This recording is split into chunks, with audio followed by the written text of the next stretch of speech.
Hello mga kasari, good morning. It's Friday. So, ngayon guys, nagre-repack na agad ako kahit hindi pa ako umiinom ng kape. Basta ngayon, napakaaga nagre-repack na ako guys ng bigas dahil naubusan na tayo ng tagi 1 kilong bigas. So, ang bigas ko ngayon mga kasari ay sweet jasmine. Ano siya, denorado at mas masarap to kaysa dun sa dati kong tinitinda na bigas. Ang bigas pala ngayon mga kasari ay unti-unti nang tumataas. 990 pesos lang to last 2 weeks ago. Tapos nitong huling namili kami, naging 1,010 na siya. So pataas ng pataas siya mga kasari. Sa susunod 1,300 na to panigurado pag tumaas na ng husto. So binabenta ko pa rin mga kasari ang aking bigas ng 60 pesos per kilo. At meron na po akong mga narepack dito.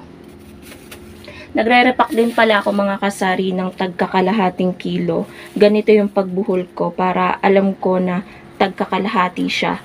Tapos yung buhol ko ng tagi 1 kilo is yung paribon. Ayan. So meron na din ako dito na repack. Nandito sa sako. Nilalagay ko siya ulit sa sako pero nakaano na siya, nakabalot-balot na siya. Para kapag may bibili nga naman 'di ba mga kasari is mabilis na tayong makakapagbenta. So ayun guys, magre-repack muna ako ng bigas and see you later sa iba pang kaganapan ngayong araw ng Friday dito sa Sari-Sari Store.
Kasari, kakatimpla ko lang ng kape. Ayan. Good morning sa inyong lahat. So, nagpuyod na din ako guys dahil mainit. Nag-uumpisa ng uminit. Dalawa.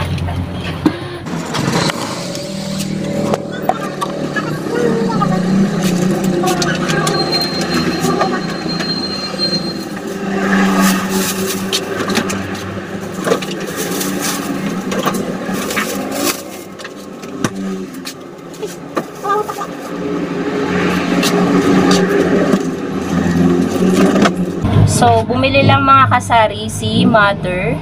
Yan, bumili siya ng Coco Mama. Kasi 'di ba guys, nagtitinda siya dito sa may tabing kalsada ng mga ulam. Pwede rin kumain doon, dine in, take out, ganyan. So, siguro magugulay siya ng may gata. So, ayan, mag-coffee lang tayo, umuusok-usok pa oh. Kakagaling lang talaga nito sa painit. Buo pa yung ano niya, kape. Tikman natin kung masarap ba yung timpla ko.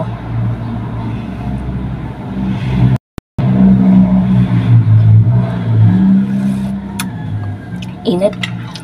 Sakto lang, hindi matamis. Ayoko ng matamis kasi nakakauhaw.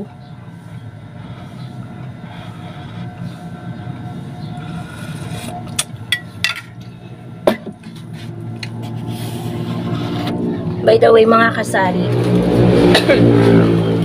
hindi pa pala ako tapos mag-repack ng bigas. Hindi pa ako natapos. Ayun pa siya.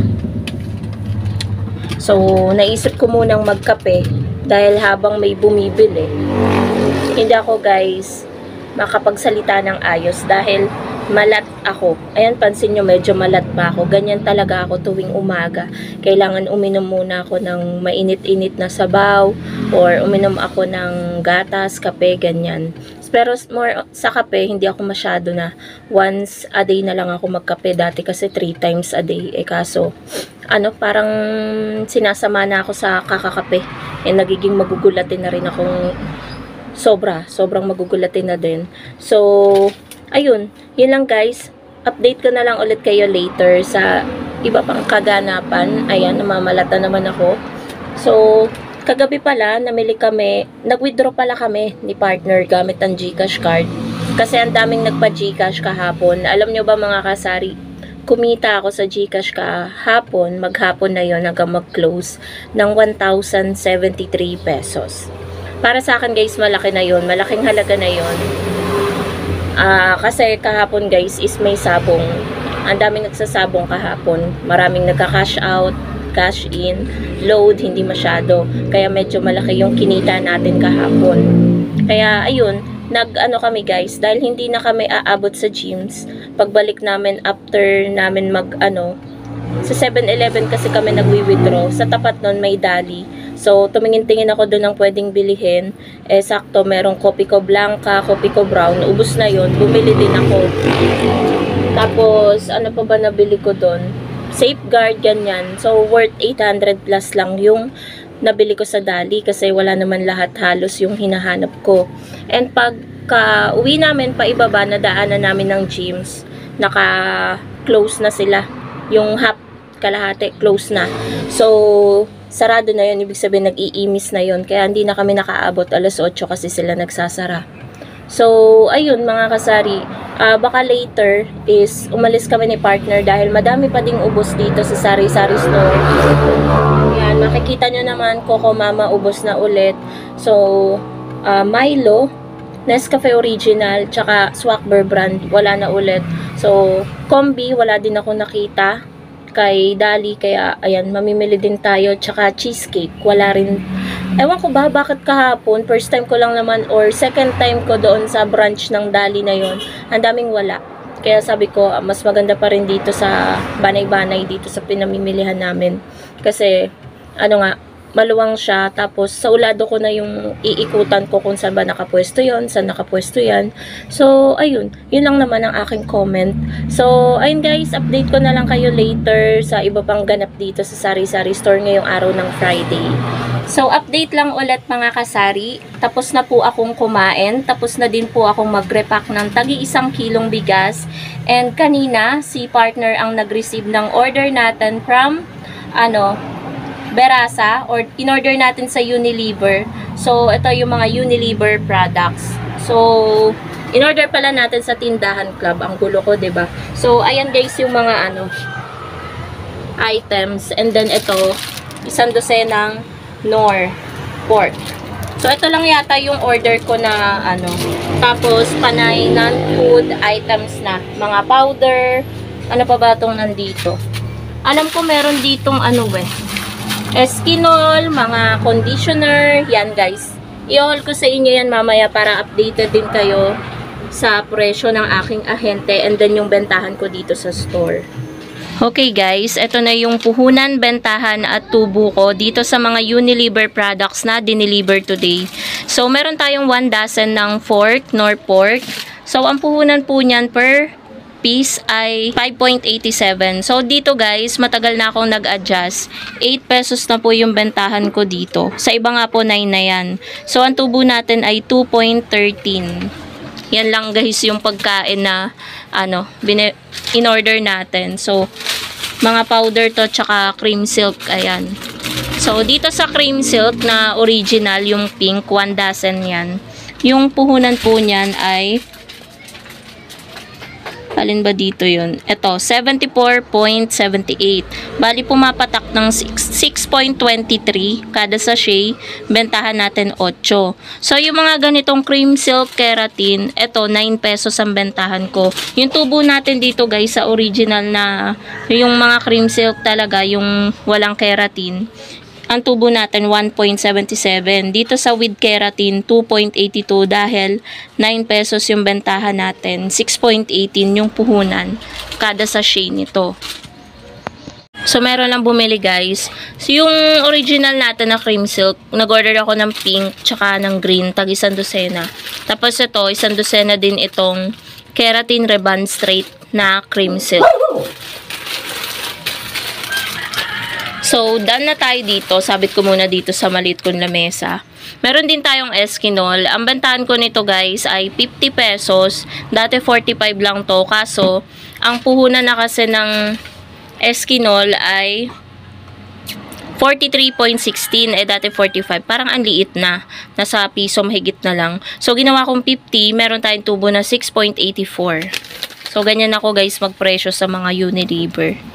Tapos ito, mga powder na to lahat. Meron tayong dilaw, pula, puti, violet, at green. Yan. So, puhunan nito guys, 6.43. Kada sachet to ha, kada sachet. So, bentahan ko 8. So, meron lamang po akong 1.57. Ito po siya. Inisa ko na lang yung presyo kasi yan naman powder naman to lahat. Bali, nag-order ako ng dilaw ng 1 dosena, yung tawas which is yung blue na Sir powder ay 6. Tapos yung pinakamabenta ay yung violet, ito 2 dosena. Tapos 6 na kalamansi, ito siya. Tapos tag 1 dosena ng puti at pula. Ito yung puti, ito yung pula. So, yun po yung ating bentahan sa mga powder. Sa ibang tindahan po mga kasari ay 9 pesos na po ang bentahan ng mga Sir powder. Sa atin po 8 lang kasi okay naman po tayo sa patong na ganun lang dahil ito naman ay pre-delivery at ino-order lamang po natin ito. So, hindi tayo gumagastos na mamasahe para mabili itong mga to. Kaya yung patungan natin, yung pagpapatong natin sa item is saktuhan lang. Tapos, meron tayo guys na nasa na ba yung ano? Tag-6 ng Rexona na blue at green. So, dati guys, napakamura niyan. Pero ngayon, ang puhunan na ng Rexona, 6.79. 10 ang bentahan natin. 3.21 ang tubo natin. Okay pa rin naman. Malaki pa rin naman yung tubo natin. Ayan. Kahit umabot pa to ng 7 mahigit, pang 10 pa din natin yan pag yan yung nagtaas ng nagtaas. Kasi ngayon 6.79 na eh. Kung i-round up mo yan, 7 pesos na halos yung puhunan niya. So, yun lamang mga kasari, mga Unilever products na in-order ko. Actually, parang nung isang araw ko lang to in-order. Hindi pa siya sakto sa araw ng orderan kasi tuwing Sabado dapat. Kaso nga, hindi pala ako naka-order nung last Sabado. Hindi na-deliver siya ng Tuesday kasi nga wala tayong order. In-order ko to ay mga Wednesday. Ngayon ay Friday. So, nung isang araw nga lang. So, yun lamang mga kasari. Thank you so much for watching and happy selling po sa inyong lahat. Yan po yung ganap ngayong araw ng Friday. Bye guys!